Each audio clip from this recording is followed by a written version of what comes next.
Donald Trump's dark past continues to surface. There's nothing he could do with this government shutdown to try to hide it. There are some investigative journalists who are doing incredible work. This new report, an explosive new investigation by Jason Leopold and others at Bloomberg, they've uncovered previously undisclosed details about an 18-month money laundering investigation into Jeffrey Epstein that took place alongside the 2007 federal sex crimes probe, according to emails and documents that Bloomberg obtained from Epstein's personal Yahoo account and sources familiar. Now, how could this all be connected with Donald Trump? Well, we are aware from that 18,000 email trove from a prior report by Bloomberg back in September of 2025, there was this email, August 23rd, 2007, from Ghislaine Maxwell to Jeffrey Epstein's Yahoo account, gproject@yahoo.com. She writes, "You have to assume they," meaning the feds and state investigators, you have to assume they went to Donald Trump, then Gossman, the docs in WPB, Pascal, etc. G. Now, who is Gossman? Gossman is Abe Gossman.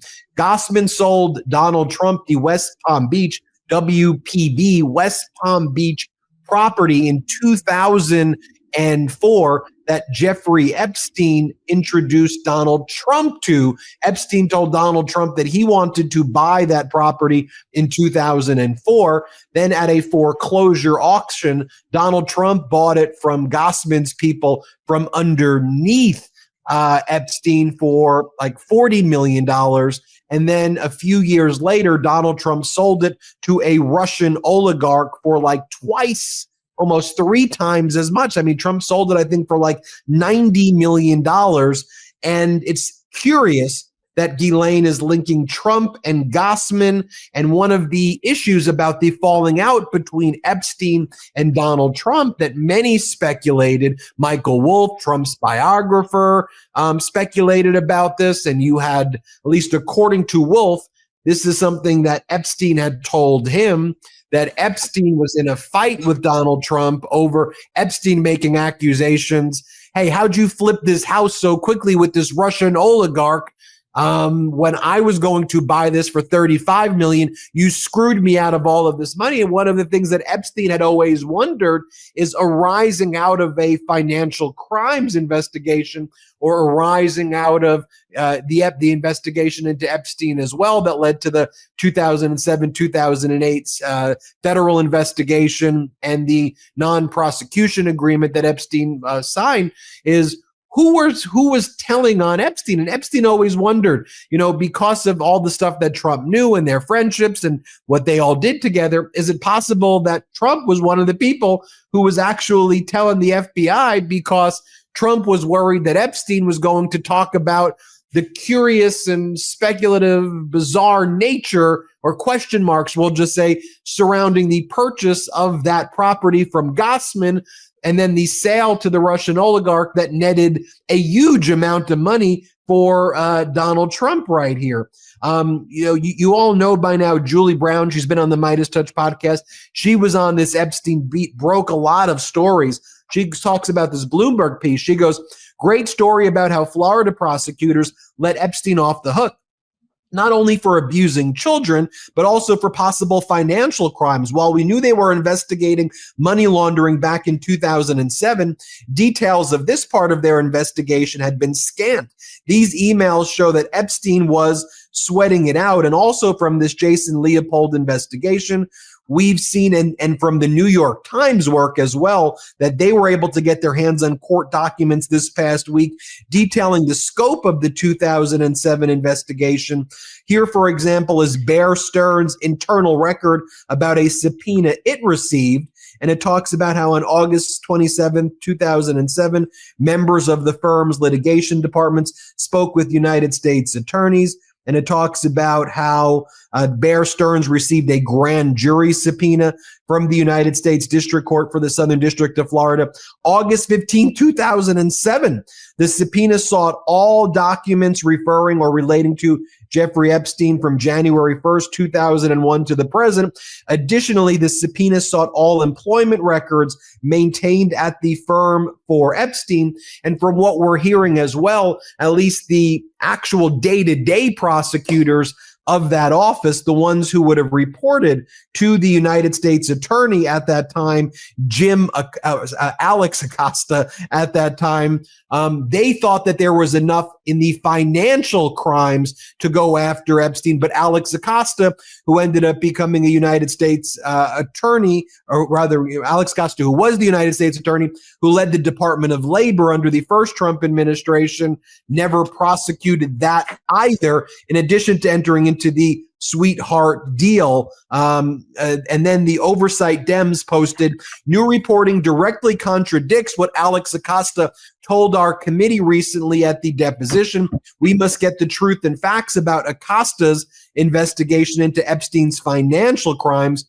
Ranking member Robert Garcia says it's now clear that former United States Attorney Alex Acosta may have misled Congress because Acosta never admitted that his office was so intimately involved with an investigation into Epstein's financial network. And of course, we know now Attorney General Bondi is actively concealing details of an investigation into not just the Epstein's files, but the Epstein finances that are likely in that investigation as well, and the potential financial crimes, the financial links that were there. And this is just a question. What's Donald Trump trying to hide with these financial connections? Is he trying to hide anything?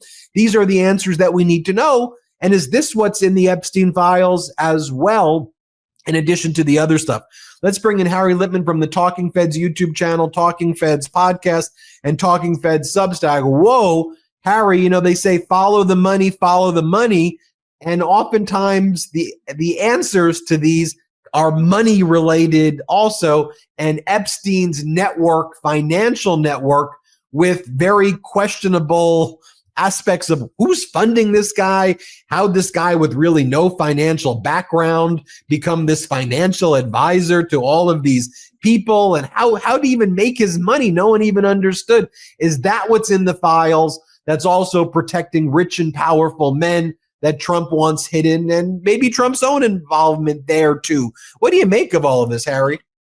So true. And, you know, follow the money. I think they buried the money. So, Ben, we're in 2007, and that's what really matters. It matters in a few different respects. The first is the deal that Alex Acosta provided Epstein at the time was a sweetheart deal, would understate it. Just a, you know, Valentine Day smooch sweetheart deal. He basically got hardly any time in jail, and the rest was subject, anything growing out of the crimes. And I presume, I think it's, you know, that was how Epstein operated in life. So money laundering offenses would be covered by an overall agreement and release that said, anything growing out of those crimes, we won't prosecute. It just couldn't have been cushier for Epstein. And obviously he had to have been aware at the time. And now we learn, given this revelation, that almost certainly Acosta and the office, you know, knew what an even ultra sweetheart deal they were giving him. That's one point about 2007. The other, this is a little bit more speculative, but Donald Trump, 2007, he doesn't give a shit about, you know, sexual offenses. That's part of his swagger. This is Access Hollywood Donald Trump, who boasts about his gross treatment of women. So to me, it screams off the page that Ghislaine Maxwell is advising Epstein that when you're talking about money laundering, they're going to go talk to, first name mentioned, Donald Trump. Why is that? They're not going to go to talk to Donald Trump because they want to find out about all your conduct with, you know, underage girls. That's going to eventually come out and has been the big scandal here. This is about money and money laundering, and Ghislaine Maxwell's first point is they're going to go talk to Donald Trump. You know, get your mind around that and what it says about her, and she's his, you know, absolute right-hand person. Her sense of Trump's role, including in potentially some kind of financial shenanigans. So the reason, by the way, that we had the subsequent prosecutions is it turned out that the Acosta sweetheart deal only was good in Florida, and it was even connected to the Florida state authorities. But so at the time, they were thinking they were settling it all, and then there's these when the deal transpires. But then there's these what about follow the money? And Ghislaine Maxwell says, who are they talking to? So, this has been in a way such a subject of intrigue. What is it? It's obvious all the things that he's just skated his way through. This is the one that he fears above all. And we've speculated, is there some, you mentioned Michael Wolff. I think Wolff talks about possible pictures of Trump with young girls on his lap, maybe. But here's a whole intriguing other side of things. Is there within these files that are being withheld from the American people evidence of other sorts of crimes that Trump doesn't want to come out? I'm a prosecutor and I believe in beyond a reasonable doubt before you charge. So I'm not alleging it here. That's what evidence and proof is about. But I am alleging a earnest effort by the White House, abetted by Mike Johnson and the House, that are keeping close so they don't have to swear in a person who would give the pivotal vote to releasing these files to the American people. So I am saying in earnest, they are really squirrely about not wanting this stuff to come out. Why is it, given the brazenness of Trump's past conduct, that he's been by and large unapologetic for? I go right to this Abe Gossman property because there may be more, but we know that there's an email from Ghislaine Maxwell now in 2007 that says Trump Gossman WPB documents. Okay, let's use our common sense and our lawyer skills. So you've got that. So you go, who's Gossman? Oh, Abe Gossman. What's the relationship? Oh, he's the guy who was supposed to sell his home to Epstein, but then sold it to Donald Trump for $40 million. Well, what Donald Trump then do with that property? Oh, he sold it to a Russian oligarch 2 or 3 years later. How much did he sell it for? Okay, if he sold it for 52 million, that could say good deal. You made $12 million. I'd assume that Donald Trump would have maybe added something to it to make $13 million more. That's within the realm of believability. Okay, maybe he sold it for $55 million, $15 million profit, super quick like that off a property like that. What'd you do? I don't know. Maybe you came up with some new something great. You wait a minute. You sold it just a few years later for $95 million. 95. What'd you do to it? Nothing. Well, he did a little bit of painting. So you're telling me that he bought the house for 40, sold it a few years later for 95. Who'd he sell? Who would do such a deal? Rybalov, one of Putin's guys, like a Russian oligarch? Well, that's certainly odd. Well, then what did he do with it? Did the Russian guy, live in there and love it and cherish it? No, a few years later, he demolished it.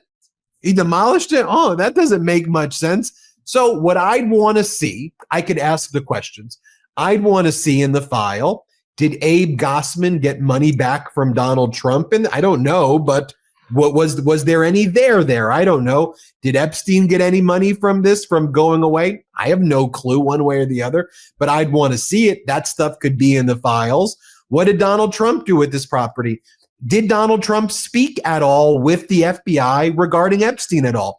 Are there witness interviews at all regarding the relationship? Certainly Ghislaine and Epstein thought that the FBI could be talking with Donald Trump. So are we going to see witness statements? Is he mentioned as a CI or not?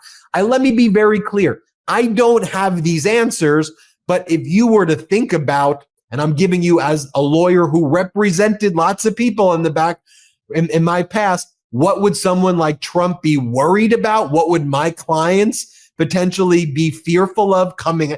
Stuff like that. It would be on their top of their mind, where they would say, I don't want people to know that I was talking to, I don't know this or that. So I could go through that analysis. I don't know the outcome. I want to be very clear. I don't know, but I'm a lawyer and I've represented people, and these are the types of things that I think could be going down. Harry, give you the final word. Great. Look, you raised a point that I don't think I'd thought of, and most people hadn't either. We've been thinking that Trump really wants to avoid revelations having to do with possible sexual misconduct. And now we've also raised, and this is a pretty straightforward implication, involvement with money laundering or with Epstein and money. And I will again second your point, seconding mine, that this is just kind of speculative talk about that goes to not Trump is a criminal, but rather goes to why we all need to see the documents. But you've raised a third point I hadn't thought of. He might be a witness. So the 302s, which are the FBI reports that are coming out, may include witness Donald Trump doing all kinds of stuff, maybe lies, but showing himself to be a stool pigeon and the like. And that's a third different kind of embarrassment that these 300,000 pages or whatever might include. Everybody subscribe to the Talking. Come on. Come on. Like, what do we think is in there, everybody? I don't know, but let's use the Talking Feds. Happy Halloween, everyone. Talking Feds YouTube, Talking Feds Substack, Talking Feds podcast. Harry, have a great one. Thanks, everybody. You too. Thanks for tuning in. If you enjoyed this video and other Talking Feds content, please take a second to like and subscribe. Talk to you later.